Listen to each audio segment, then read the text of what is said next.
Police को बुला लूंगी। कौन है यहाँ पे? देखो पता तो। सरप्राइज! Happy birthday! सोना, तू रुक जा। मेरी जान निकाल दी थी। अरे यार, अरे सॉरी, दोबारा नहीं करूंगी। नहीं सॉरी। सोना।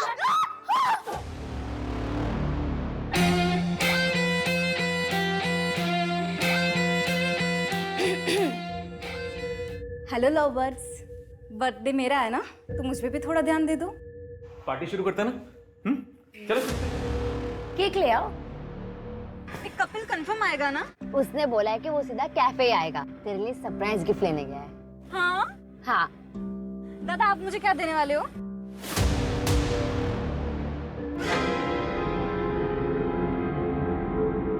कपिल, साले कपिल, तू इतना गिर गया कि के साथ जबरदस्ती करेगा। ठीक हो ना?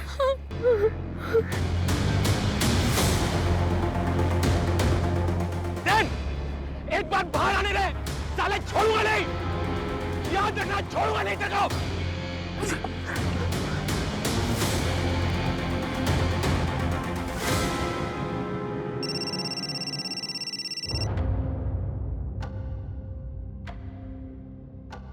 हेलो, हितेन राणे मर चुका है।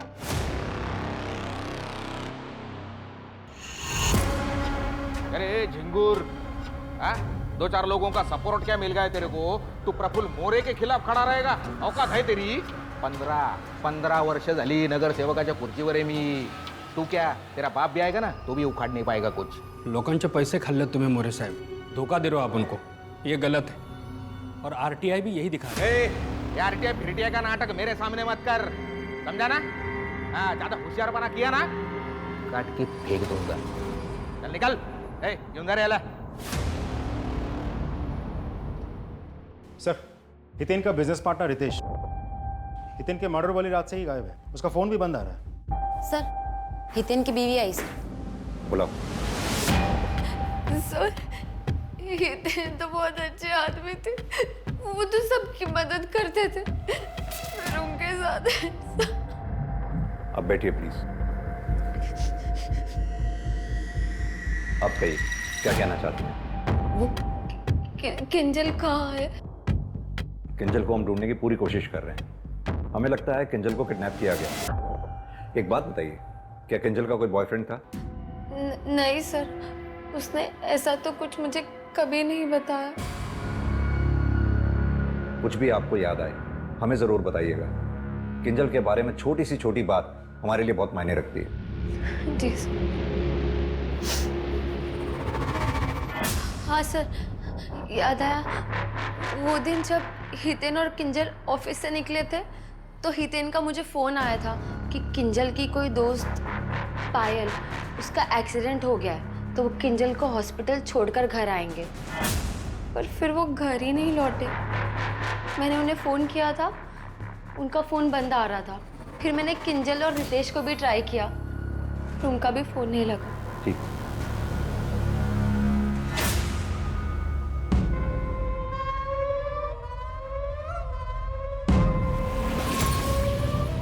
ये सब क्या चल रहा है? जब भाभी जिंदा थी आप तब भी ऐसे ही करते थे? अरे क्या बुराई है इन कपड़ों में? और वैसे भी कपड़े हमने पहने हैं, तुम्हें क्यों मिर्ची लग रही है? आप कहना क्या चाहते हैं? क्या आप उन लोगों की तरह हैं? आवाज नीची करके बात करो। भाई है तुम्हारे, अभी तुम्हारे दूध के दांत भी नहीं गिरे हैं। ये सब तुम्हारी समझ में नहीं आएगा। जाओ जाके सो जाओ। ए लड़की, कौन हो तुम? आपका दिमाग फिर गया है भैया। हमने कहा जाके सो जाओ। मुझे आपको अपना भाई कहने में भी शर्म आती है।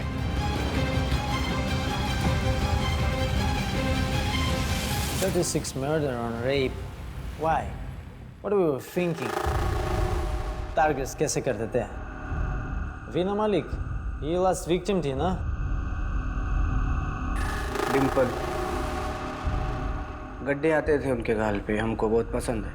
पहले मुस्कुरा के उन्होंने हमको अपना दीवाना बनाया, फिर हम उनको अपने पास रखना चाहता था, दुनिया से दूर संभाल के अपने लिए।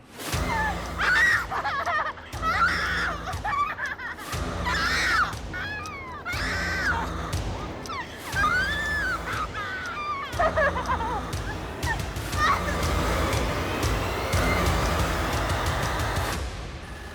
don't enjoy rape as much as you enjoy killing them.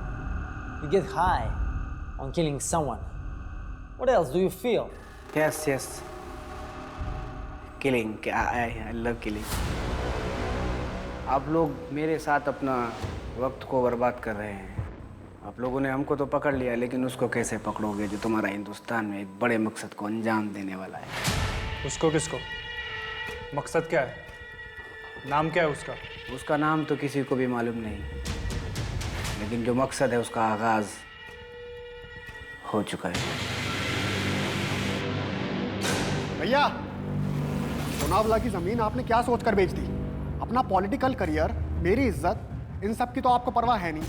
ऊपर से आप मुझसे डिस्कस किए बिना ये प्रॉपर्टी बेचे जा रहे हैं, क्यों? ज्यादा जुबान मत चलाओ। हर बात की सफाई देना जरूरी नहीं समझते हम। इन सब में मेरा भी बराबर का हक है, और आपकी नैयाशियों के चक्कर में मैं सब बर्बाद नहीं होने दूंगा। लौट के पैसे कहाँ हैं? तमीज! साले छोटा है, छोटे की तरह रहे, बाप बनने की कोशिश मत कर मेरा। उन पैसों से जो काम होना था वो काम होना शुरू हो चुका है, समझ गया तू? देखता हूँ कैसे आप काम पूरा करेंगे। हितेन को क्यों मारा गया था? क्या इस षड्यंत्र में कोई अपना शामिल था, या फिर कातिल कोई बाहर का था जो अभी तक नजरों से ओझल था? और सबसे बड़ा सवाल यह था कि आखिर किंजल के साथ क्या हुआ था? पुलिस यही जानने की कोशिश कर रही थी कि किंजल कहां और किस हाल में है।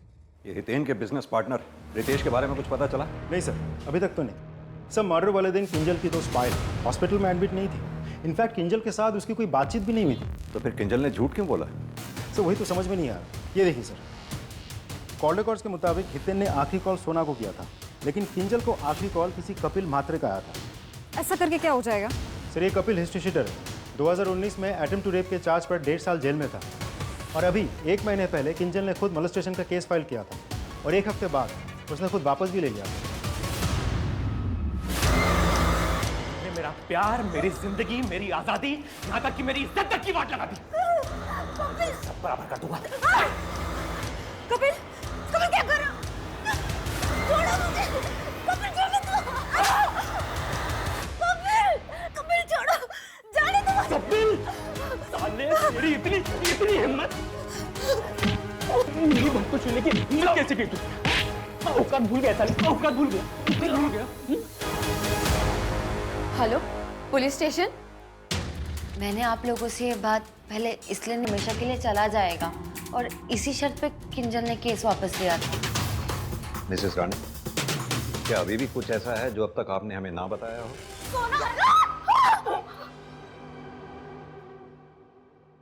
नहीं सर।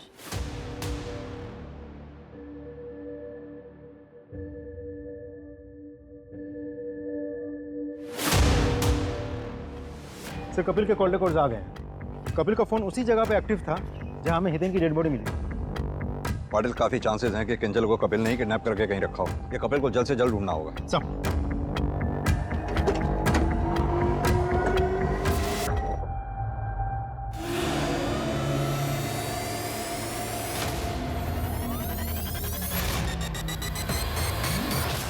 एक गेम है हैंगमैन, कभी खेला है? विक्टिम को मार के उसके बॉडी पार्ट कट करके क्या करते हो उसका?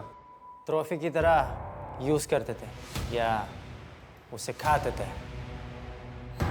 बॉडी पार्ट्स क्यों खाते हो? अच्छा लगता है।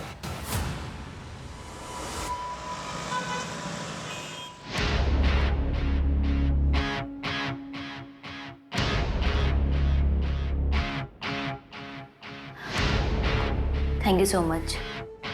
अब मैं थोड़ा बेटर फील कर रही हूँ।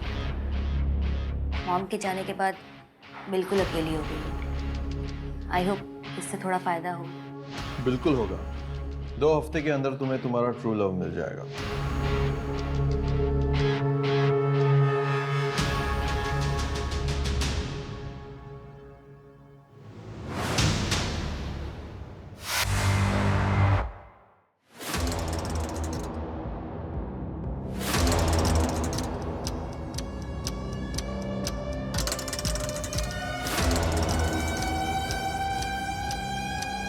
हाँ सर, मैंने उस केस की जजमेंट कॉपी पढ़ी है। उस केस में हितेन, किंजल और सोना तीनों ने कपिल के खिलाफ गवाही दी। फिर तो इस कपिल के पास बहुत स्ट्रांग मोटिव है। हो सकता है ये सारा कांड कपिल नहीं किया हो बदला लेने के लिए। वो श्रेया, उसका कोई कांटेक्ट मिला? नहीं सर, अभी तक तो नहीं, हम ढूंढ रहे हैं। सोना भी हमसे कुछ छुपा रही है, इसका फोन टैप करो। Right sir.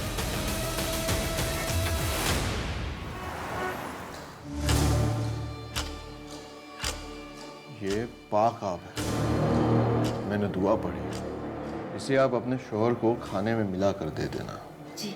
अल्लाह बहुत जल्द आप दोनों पर मेहरबान होंगे। सच में मौलवी साहब? अब ये छोटी सी भेंट है मेरी तरफ से। सर, मथुरा नगर वाले मर्डर की पोस्टमार्टम रिपोर्ट आ गई है और मैंने बाकी की रिपोर्ट।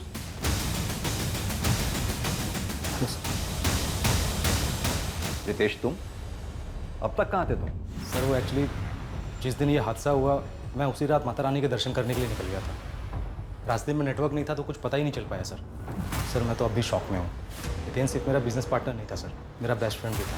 तुम्हारी और हितेन की किसी के साथ कोई दुश्मनी? रियल एस्टेट एजेंट या फिर कोई बिल्डर?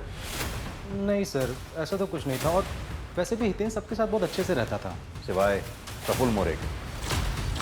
सर देखिए, ये बात तो हर कोई जानता है कि आने वाले कॉर्पोरेटर के इलेक्शन में ये लोग दोनों एक दूसरे के सामने खड़े थे, तो एक दूसरे के खिलाफ थे बस, और ऐसा कुछ नहीं था। ये चोट कैसे लगी? सर एक एक्सीडेंट हो गया था छोटा सा। सर और कुछ पूछना है आपको? जा सकते हो। Thank you. रोकड़ा चलेगा? दौड़ेगा। रोकड़ दे त्याला। ये आप ठीक नहीं कर रहे।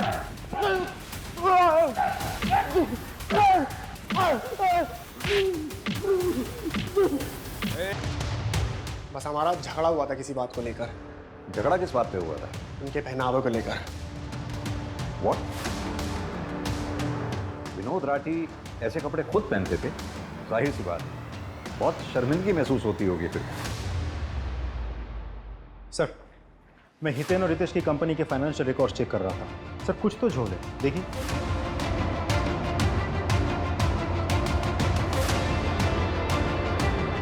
पिछले 6 महीनों में इन लोगों ने 9 बड़ी प्रॉपर्टीज बेची। काफी अच्छा टर्नओवर रहा हो। Right sir. और अजीब बात तो ये है कि सारी की सारी प्रॉपर्टीज या तो पॉलिटिकल लीडर्स ने या उनके फैमिली मेंबर्स ने खरीदी है। सर उससे भी बड़ी बात यह है कि ये वही 9 नेता हैं जिनके लिए हितेन ने लास्ट ईयर आरटीआई फाइल किया था। पाटिल, ये तो बहुत बड़ा स्कैम है।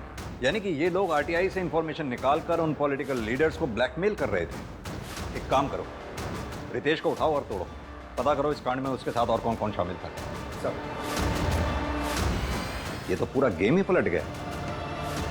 सर बात शॉकिंग तो है। और सिर्फ यही नहीं, मेरी तो बात ये भी समझ में नहीं आ रही कि विनोद का इस तरह से हाथ क्यों काटा गया। साहब, एक मर्डर हुआ है, विनोद राठी नाम है। अभी तक हमने इंडिया में 47 क्रिमिनल्स को इंटरोगेट किया है। ही इज पेशाई मशहूर। इनका एक केस है सोफिया डिसूजा का, और उसका किलर का मोडुस ऑपरेंडी हमारा कस्टडी में एक सीरियल किलर का उससे मैच होती है। एजेंट फ्रैंक, आप और आपकी रिसर्च बोथ साउंड इंटरेस्टिंग। इस रिसर्च का पर्पस क्या है? एक्चुअली हम पूरे वर्ल्ड के सीरियल किलर्स और उनका बिहेवियर का डेटा कंपाइल कर रहे हैं। बैक एट होम हमारा technical team artificial intelligence machine बना रहे हैं जिसमें ये सारा डेटा स्टोर होगा, और ये मशीन किलर का मूड सेंस करके इंटरोगेशन में डिटेक्टिव्स की हेल्प करेगी। ये तो हम सबके लिए काफ़ी हेल्पफुल और बहुत अच्छा है। अब अगर हम इस केस के बारे में बात करें तो एजेंट फ्रैंक, विनोद को जिस तरह से मारा गया उसकी मॉडस ऑपरेंडी ठीक वैसी है जैसे सीरियल किलर काली की थी। सर, सोफिया डिसूजा को एग्जैक्टली वैसे ही टॉर्चर करके मारा गया जैसे जरदारी ने पाकिस्तान में उन लड़कियों को मारा था। Excuse me.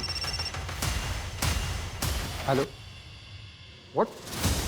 पत्थर से सर कुचला गया?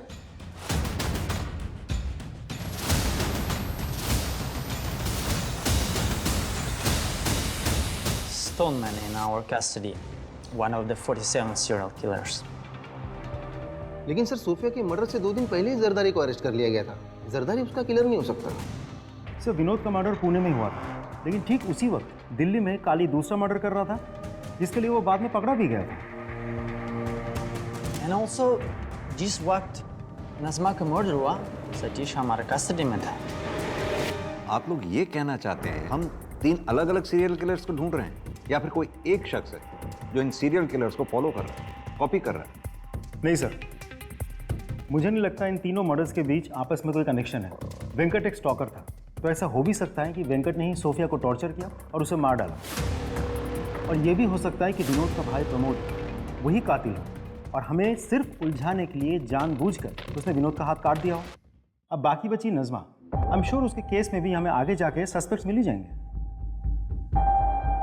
जरदारी कुछ बोल रहा था, लेकिन उसको कैसे पकड़ोगे जो तुम्हारा हिंदुस्तान में एक बड़े मकसद को अंजाम देने वाला है? कि हिंदुस्तान में कुछ बड़ा होने वाला है।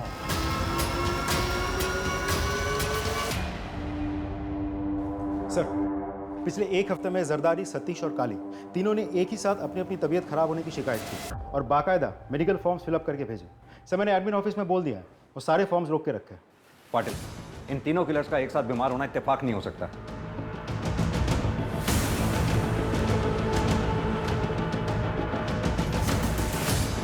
क्या बड़ा होने वाला है? बहुत बड़ा कुछ होने वाला है। बहुत बड़ा क्या होने वाला है? कौन करने वाला है? वो शातिर है, वो हम सब से भी ज्यादा सुपर हीरो है। वो आप लोग उस तक कभी नहीं पहुंच पाओगे, उसको कभी हरा पाओगे नहीं। नाम क्या है उसका? नाम तो किसी को नहीं पता, और ना ही किसी ने आज तक उसकी सूरत देखी है। उसकी सूरत सिर्फ उसके शिकार ने देखी है। अब समझ में आया। तुम लोग यहां बैठकर हमारा टाइम वेस्ट कर रहे हो सुपर हीरो की कहानियां सुना सुना के, जबकि दरअसल कोई एक क्रिमिनल है ही नहीं। ये तीनों मर्डर्स अलग अलग लोगों ने किए हैं, दैट्स ऑल।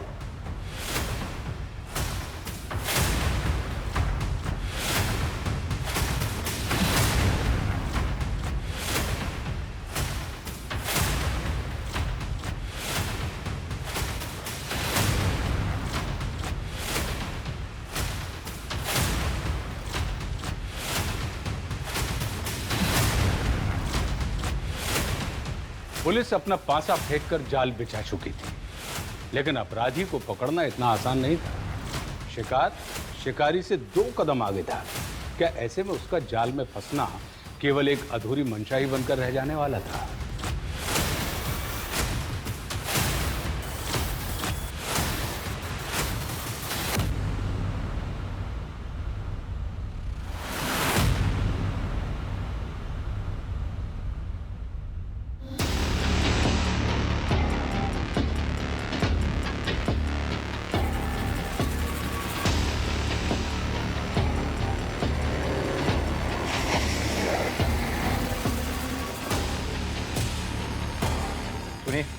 वो मेडिकल फॉर्म्स होंगे आपके पास।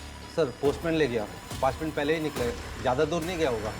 मैंने मना कर रखा था ना, क्यों दिया? Sorry sir. Come on body, चलो।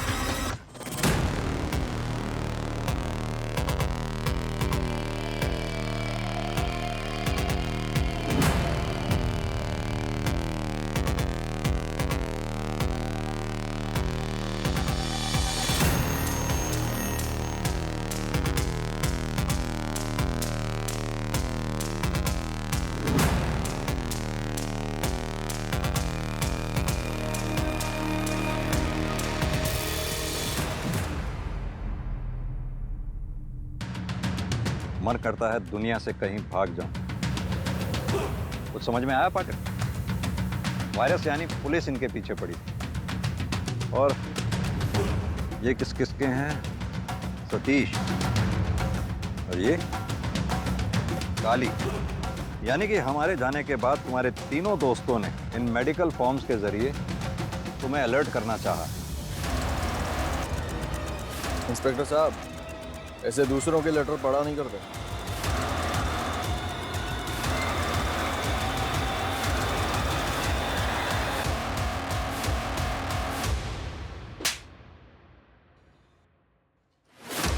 ये 2 ब्रेसलेट्स हमें मिले। ये तेरे घर से मिला, ये क्राइम स्पॉट से।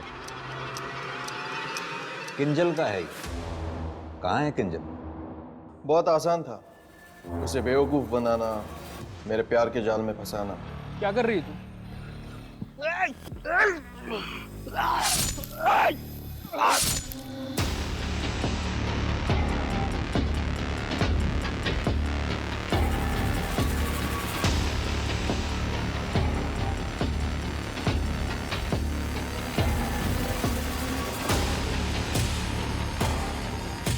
अच्छा हुआ, मैंने पैसों का सारा इंतजाम कर लिया।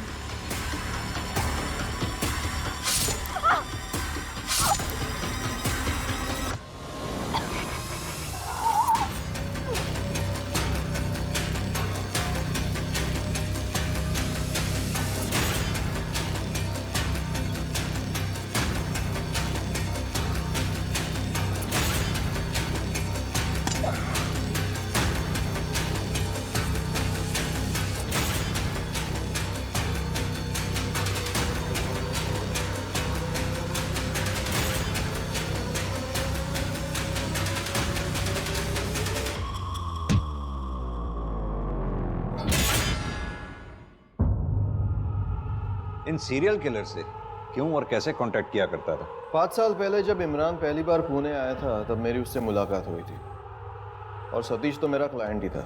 इमरान को मिलकर ऐसा लगा कि ये मेरा शिकार नहीं, मेरा दोस्त बन सकता है, और सतीश ने मुझे काली से मिलवाया। इमरान को पता था कि मैं पोस्टमैन का काम करता हूँ, इसलिए पहली बार सामने से उसने मुझे कॉन्टैक्ट किया। जब मैंने वो लेटर पढ़े और वो नाम देखा तो मेरी आंखें भर गई। बकवास बंद कर, सीधी तरह से ये बता कि विक्टिम्स को क्यों मारा तूने? 2 वजह से। पहला, मुझे पैसा बहुत पसंद है, और दूसरा, मुझे डरपोक लोग बिल्कुल पसंद नहीं। भविष्य के बारे में कुछ भी बकवास करके उन्हें बेवकूफ बनाना बहुत आसान होता है। डर डर के हर रोज मर रहे थे, मैंने एक ही बार मारकर उन्हें मुक्ति दिला दी। ऐसे कितने लोगों को मारा आज तक तुमने? रोटियां बिना गिने खानी चाहिए सर जी। हमें पता है तकरीबन 135 लोगों को मारा है तूने। ये बता, अब बड़ा क्या करने वाला था तू?